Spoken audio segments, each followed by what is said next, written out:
Hello guys, how you doing? It's Granny again. I got another book to share with you. It's called Stone Soup. And this book, if you notice, it's got a seal down here. That's a Caldecott Award. That was for the illustrations. And the illustrations are really nice, but they are in black and white with just a little bit of orange in them. So it's not a real colorful book, but it's a book I enjoy. I've always enjoyed this book, so I'm going to share it with you. It's called Stone Soup, an old tale.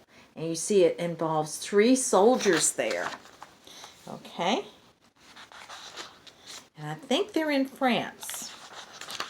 I think that's where the story comes from, actually. 3 soldiers trudged down a road in a strange country. They were on their way home from the wars. Besides being tired, they were hungry. In fact, they hadn't eaten anything for 2 days. There they are, walking down the road.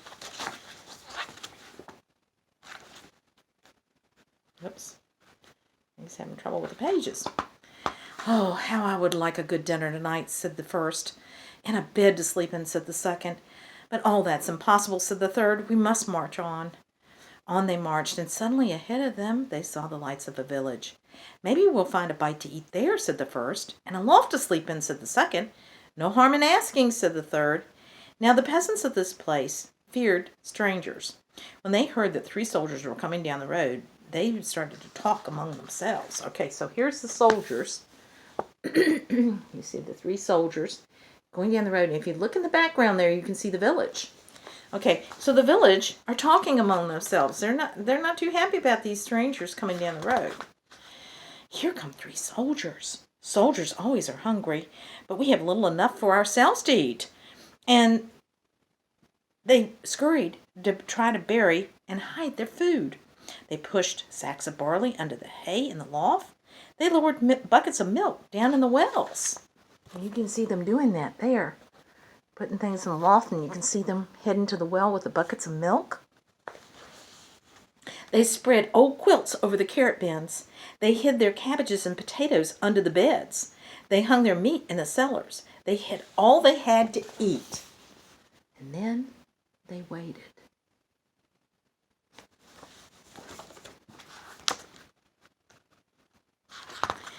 The 3 soldiers stopped first at the house of Paul and Francois.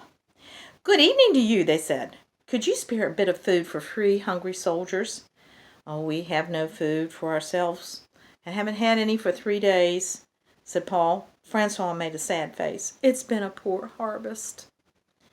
The 3 soldiers went on to the house of Albert and Louise. Could you spare a bit of food and have you some corner that we could sleep in for the night? Oh, no, said Albert. We gave all we could spare to soldiers who came before you did.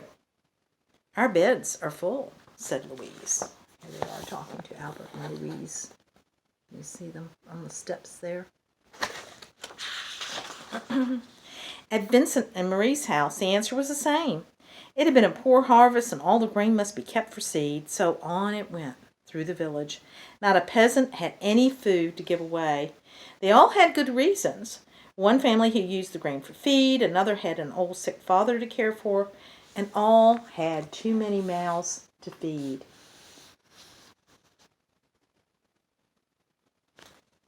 So they come up with all these excuses why they can't help.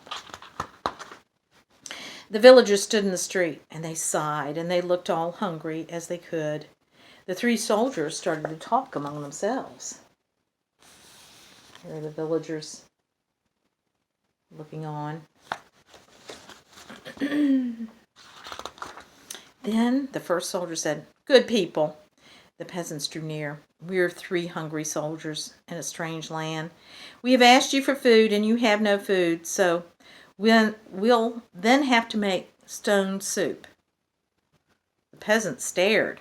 Stone soup? That would be something to know about. So here the soldiers are telling them about stone soup.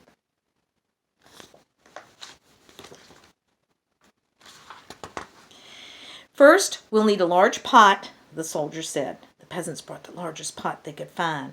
How else to cook enough? Well, that's none too large, said the soldiers, but it will do. And now, water to fill it and a fire to heat it. So here they are bringing the pot. There they are getting ready to set up the fire.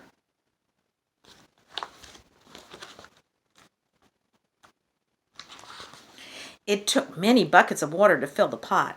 A fire was built on the village square and the pot was set to boil.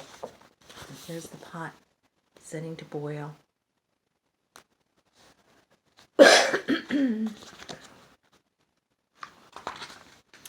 And now, if you please, 3 round, smooth stones. Those were easy enough to find. The peasant's eyes grew round as they watched the soldiers drop the stones into the pot.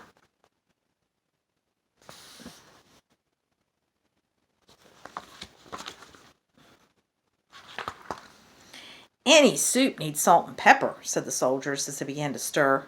The children ran to fetch salt and pepper. Stones like these generally make good soup, but oh, if there were carrots, it would be so much better.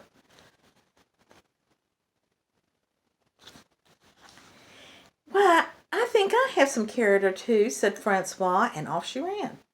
Soon she came back with her apron full of carrots from the bin beneath her quilt. Oh, all of a sudden, some things are starting to show up. So we got some carrots now and some salt and pepper. A good stone soup should have cabbage, said the soldiers as they sliced the carrots into the pot. But no use asking for what you don't have. Well, I think I could find a cabbage somewhere, said Marie, and she hurried home. Back she came with 3 cabbages from the cupboard from under her bed. Here the soldiers are cutting up the carrots, and here she is bringing the cabbages.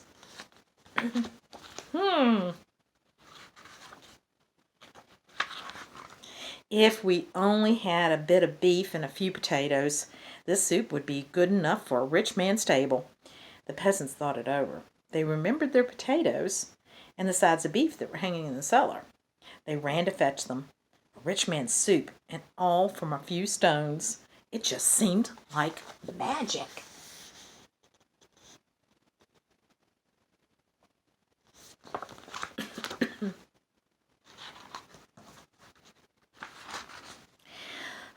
Sighed the soldiers as they stirred the beef and the potatoes. If only we had a little bit of barley and a cup of milk. This soup would be fit for a king. Indeed, he asked for such a soup when we last dined with him. The peasants looked at each other. The soldiers had entertained the king? Well, but no use asking for what you don't have, said the soldier. The peasants brought their barley from the loss. They brought their milk from the wells. The soldiers stirred the barley and milk into the broth while the peasants waited.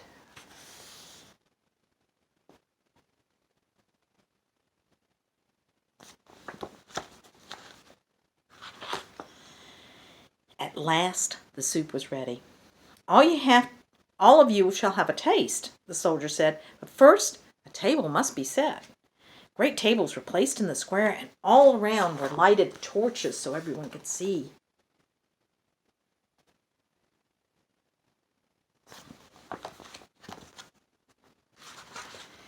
Such a soup! How good it smelled!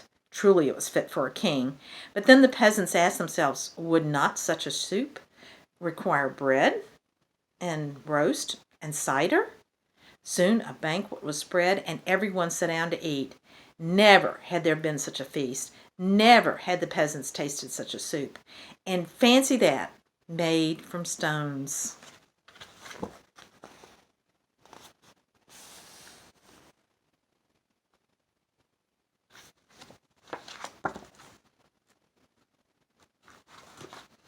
They ate and drank, and they ate and drank, and after that they danced. They danced and sang far into the night. So it turned into a big party, like a festival.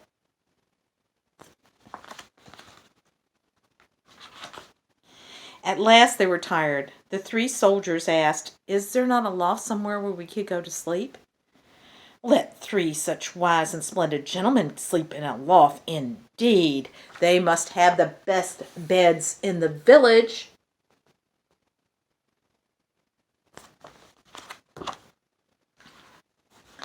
So the first soldier slept in the priest's house. The second soldier slept in the baker's house, and the third soldier slept in the mayor's house.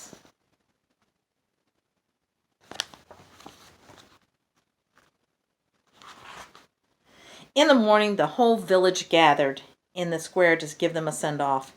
"Many thanks for what you have taught us," the peasants said to the soldiers. "We shall never go hungry now that we know how to make soup from a stone."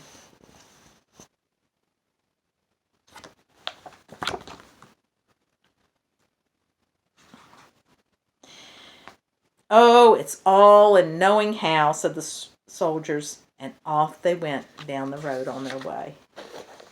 And there they are, waving goodbye to the villagers and heading on their way. I think the soldiers kind of tricked the villagers, don't you, into bringing out that food that they were hiding and sharing it with them. I think it's a really good story. It's one of my favorites. I hope you enjoyed it too, guys. Love you. Bye-bye.